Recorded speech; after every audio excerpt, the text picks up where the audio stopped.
आभाळाचा रंग लाल पेटली उरी मशाल छाती ही विशाल रुंदरे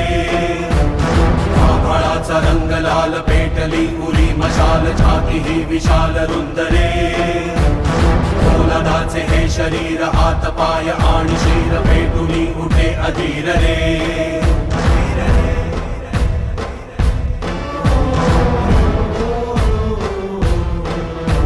अखंडनाद हा उरात धावतो नसा नसात आज वितुळलो कुंभले